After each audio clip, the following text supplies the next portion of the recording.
प्रधानमंत्री से लेकर कोई भी इलेक्टेड जो है हमारे हाथों से, हमारी वोटों से चुने हुए जो मंत्री हैं वो मजदूर की बात को सुनना नहीं चाह रहे हैं। तो लिहाजा हमने तय किया है कि अगले महीने 25 तारीख को एक दिन की हड़ताल पूरे दिल्ली में की जाएगी, ताकि इनकी नींद खुले। जो ये पूंजीपतियों के नशे में चूर होकर बेहोश पड़े हुए हैं, इनकी, केजरीवाल की और इसके सारे मंत्रियों की और मोदी और उसके मंत्रियों की नींद को खोलने के लिए ये दिल्ली के मजदूरों ने फैसला किया है। बाकी आपने बात किया कि हम बहादुर शाह जफर रोड पर हैं, जहां पर सारे हिंदुस्तान के प्रेस के दफ्तर हैं। अभी वो प्रेस, हिंदुस्तान की आज़ादी ख़त्म कर दी है मोदी सरकार ने। सारे प्रेस को पूंजीपतियों की गिरवी में रख दिया गया है, उनके मालिक बन गए हैं वो। जितने पत्रकार हैं वो बाउंडेड लेबर हैं, बंधुआ मजदूर हैं। कोई भी पत्रकार अपनी मर्जी से सही बात को अखबार में लिखकर छाप नहीं सकता है। अगर कोई पत्रकार अपनी रिपोर्ट सही मजदूर की बनाकर किसी अखबार के एडिटर को देगा, उसको उसकी रिपोर्ट को फेंक दिया जाएगा रद्दी की टोकरी में, और वार्निंग दी जाएगी कि अगर आपने आइंदा कभी ऐसी न्यूज़ बनाकर छापने की कोशिश के लिए आपने प्रयास किया तो आपको भी आपका जो कॉन्ट्रैक्ट है वो ख़त्म कर दिया जाएगा। जितने भी देश के पत्रकार हैं वो कॉन्ट्रैक्ट के ऊपर काम कर रहे हैं, दिहाड़ी मजदूर हैं वो। अगर वो गवर्नमेंट के हित में न्यूज़ बनाएंगे, पूंजीपतियों के हित में न्यूज़ बनाएंगे तो उनकी नौकरी पक्की रहती है, उनको अच्छे पैसे भी मिलते हैं। परंतु अगर वो सरकार के खिलाफ हकीकत को छापेंगे, पूंजीपतियों की जातियों के खिलाफ छापेंगे, तो उनकी नौकरी पक्की नहीं है, उनको नौकरी से निकाल दिया जाता है। हम पत्रकारों के साथ में हैं, परंतु पत्रकारों का दम घुट रहा है। पत्रकार जो हैं वो देश के, उनके मुंह पर पट्टी लगी हुई है। तो हमने उनसे अपील की है पत्रकारों से कि आप इस डर से निकलिए बाहर। कोई भी आपको पैदा नहीं कर सकता, कोई भी आपको मार नहीं सकता है। जब पैदा होंगे वो कुदरत आपको रोशनी दिखाएगी, वो माँ बाप की कृपा होती है, और जब जाओगे वो कुदरत के हाथ में है कब आपके प्राण निकलेंगे। तो लिहाजा इतना डर अपने जो अंदर बैठाया है, जो ये पुलिस का डर है, आर्मी का डर है, हमारे प्रजातांत्रिक देश में, हिंदुस्तान में, जो हमारा सबसे दुनिया का सबसे बड़ा प्रजातांत्रिक देश है, उसके अंदर हमारी वोट द्वारा सरकार चुनी जाती है। और अगर हमारी द्वारा चुनी हुई सरकार, जो ये अपने आप को कहते हैं कि हम बड़े सेवादार हैं, मुख्य सेवादार हैं, प्रधान सेवक हैं, और कभी कहते हैं कि मैं देश का चौकीदार हूँ, और ये केजरीवाल जो है वो कहता है पानी फ्री दूंगा, बिजली फ्री दूंगा, और काम कुछ करूंगा नहीं। दिल्ली का भट्ठा बैठा दिया इन्होंने। दिल्ली के अंदर जितनी भी इंडस्ट्रियां काम कर रही हैं पूंजीपतियों की, किसी मजदूर की मिनिमम वेज को इंश्योर करने के लिए लेबर मिनिस्ट्री का कोई इंस्पेक्टर उन फैक्ट्रियों में जाने नहीं दिया जा रहा है। मालिकों की मिलीभगत के तौर पर दिल्ली के अंदर 12-12 घंटे की नौकरी ली जा रही है, और मालिक जो है उसको 8,000 रुपये से ज़्यादा सैलरी नहीं देता है। अगर वो फैक्ट्री में बाहर से ताला लगा दिया जाता है कि किसी को पता न रहे कि अंदर कितना वर्कर काम कर रहा है और क्या बन रहा है अंदर, और अगर उसमें कहीं पर मालिक की गलती से, बिजली के शॉर्ट सर्किट से या किसी और असुरक्षित वजह से उसमें आग लग जाए और अंदर से वर्कर बाहर नहीं निकल सकता है, अंदर वो आग में झुलस जाते हैं, मर जाते हैं, दम घुट जाता है, उनको कहा जाता है कि वहाँ तो कोई वर्कर ही काम नहीं कर रहा था। मैं आपको एग्जांपल दे रहा हूँ कि जो फिल्मिस्तान में अनाज मंडी में आग लगी थी, 4 मंजिल 5 मंजिल बिल्डिंग के अंदर, जिसमें 100 से ज़्यादा वर्कर काम कर रहा था, 100 तो उसमें मरे थे, अखबार की न्यूज़ है। परंतु अभी दिल्ली पुलिस की क्राइम ब्रांच ने रिपोर्ट दी है कि उसमें 4 वर्कर काम कर रहे थे, सिर्फ 2 मालिक थे उनके, और वो सारी की सारी डेड बॉडियाँ कहाँ से आ गई, कैसे मरी हैं वहाँ पर, ये सरकार इसके बारे में ना केजरीवाल चिंतित है ना मोदी चिंतित है। वैसे कहेंगे कि हम देश हित में काम कर रहे हैं। अरे कैसा देश का हित है? क्या आप देश के एयरपोर्टों को बेच दिया कौड़ियों के भाव में गौतम अडानी को?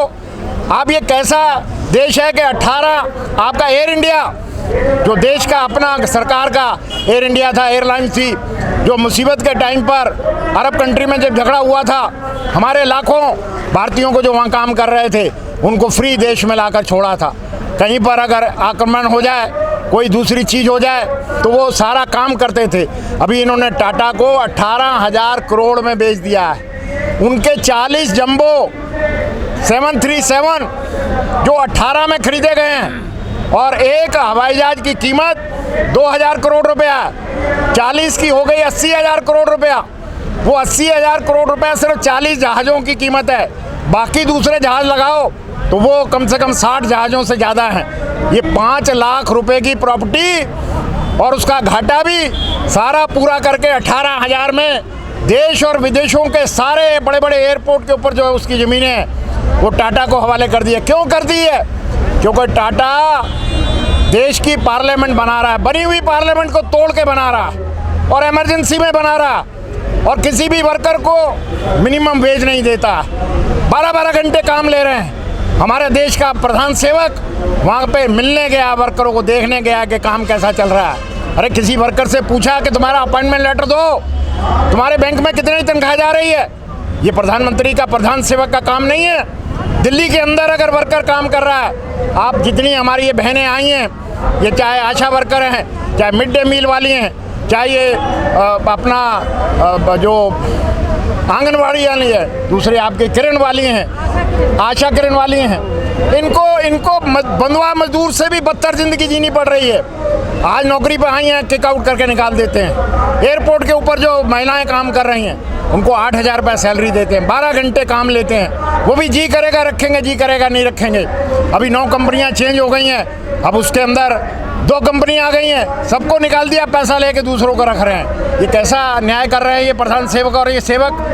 आज ये केजरीवाल किसी को मिलता नहीं है, इसको फुर्सत नहीं है। ये कह रहा था मैं सारे काम देश की जनता से पूछ के करूँगा, दिल्ली की जनता से पूछ के करूँगा। अरे बिजली फ्री दूंगा, पानी फ्री दूंगा, काहे का, किसके पैसे से दे रहा है? ये टैक्स पेयर का पैसा है। और भी 200 यूनिट से ज़्यादा फूकोगे तो सारा आपको पैसा वो पूरे रेट पे मिलेगा। पानी आपको जो है वो लिमिटेड बांध दिया उन्होंने, इसी में वर्कर बेचारा वोट दे रहा है उसको। परंतु ये ज़्यादा देर नहीं चलेगा, इसको जागना पड़ेगा। दिल्ली के अंदर अगर इसने 16,000 रुपये मिनिमम वेज तय किया, वो मिल क्यों नहीं रहा? ये किसकी ड्यूटी है? ये मुख्यमंत्री की ड्यूटी है। दिल्ली में अगर इतनी महंगाई बढ़ रही है, ठेकेदारी बढ़ रही है, आम नागरिक की जान जो है वो सुरक्षा में नहीं है, इसको देखना किसका काम है? दिल्ली के मुख्यमंत्री का काम है। ये कहता है मैंने बड़े स्कूल बना दिए हैं, हॉस्पिटल बना दिए हैं। अरे कोरोना के अंदर हमारे देश का वर्कर इलाज की वजह से मरा है सड़कों पे तड़प तड़प के। केजरीवाल ढूंढे नहीं मिल रहा था कहाँ पर था, इसका कोई हेल्थ मिनिस्टर नहीं मिल रहा था, ये अंडरग्राउंड थे सारे के सारे। परंतु हम वर्कर के लिए हमारी यूनियन चिल्ला रही थी कि आप कम से कम, वो इतना दुखी है, वो अपना घर जाना चाह रहा है, पुलिस उसको डंडे मार रही है जैसे वो क्रिमिनल होता है। ऐसा व्यवहार देश की हमारे हाथों से द्वारा चुनी हुई सरकारें अगर ऐसा व्यवहार करेंगी, उनको जगाने के लिए आज हम दिल्ली में आए हैं। दिल्ली के 12 मजदूर संगठनों में, हाँ, हमारे जो बाजार हैं बेचारे, पटरी वाले हैं, वो अपनी दिहाड़ी बच्चों को छोड़ के आम सस्ता सामान लोगों के घरों के नज़दीक जाकर बेचने के लिए आते हैं। वहाँ पर ना किसी चीज़ की पानी की सुविधा है, ना वहाँ पर यूरिनल की सुविधा है, ना वहाँ पर कोई लाइट है, ना उनके छप्पर, उनके ऊपर छाया की वो है। पुलिस वाले और डंडे मारते हैं इनको, उनके साथ वो अपनी कमाई कर रहे हैं, वो कोई नंबर 2 का काम नहीं कर रहे। सस्ते दाम पर लोगों के डोर स्टेप पर आकर सामान बेचते हैं, उनको भी उजाड़ दिया गया दिल्ली के अंदर से। ये कैसा सेवक है ये दिल्ली का, देश की, दिल्ली की जनता का? तो आज इसको जगाने के आया है। और हमारे सीमेंट साइडिंग के मजदूर जो बेचारे, सारी दिल्ली का निर्माण उनके कंधों पे हुआ है, उनको भी जो है वो मिनिमम वेज नहीं मिल रहा है। अभी हमने मांग की है कि जिंदा रहने के लिए 26,000 रुपये मिनिमम वेज चाहिए। रिटायरमेंट में 2 मियाँ बीबी को अगर मरते दम तक जिंदा रहना है तो कम से कम 8,000 रुपये पेंशन चाहिए। उनको रहने की व्यवस्था होनी चाहिए, बिजली उसको फ्री मिलनी चाहिए, पानी फ्री मिलना चाहिए, मकान फ्री मिलना चाहिए, और अच्छे सड़कें बननी चाहिए, रोड के ऊपर लाइट रहनी चाहिए, बच्चों के लिए स्कूल होने चाहिए और बीमारी के लिए अच्छे हॉस्पिटल होने चाहिए। तो इसलिए आज उसको हड़ताल का नोटिस देंगे। अभी हमारे नेता जा रहे हैं और 25 तारीख को दिल्ली का मजदूर सड़कों पे होगा, दिल्ली पूरी बंद करेगा। उसके बाद प्रधान सेवक की तरफ चलेंगे। जो हमारे देश का किसान बॉर्डर के ऊपर बैठा है पिछले 1 साल से, ये हमारे देश का प्रधान सेवक उनसे बात करने के लिए तैयार नहीं है और इस तरीके का तानाशाह बना हुआ है। ये हमारी वोट से चुना हुआ प्रधान सेवक है। अगर वो देश की जनता की बात को नहीं सुनेगा, मजदूरों के श्रम कानून जो उसने बदले हैं उनको वापस नहीं लेगा, किसानों के ऊपर ज़बरदस्ती 3 एक्ट जो बनाए हैं, जो किसानी कानून लाया है उसको वापस नहीं लेगा, तो आने वाले समय में हमारी देश की जनता, मजदूर, किसान तय करेगा कि हमारे देश के अंदर राज कौन करेगा। ये सबक इन सरकारों को सिखाने का काम करेंगे।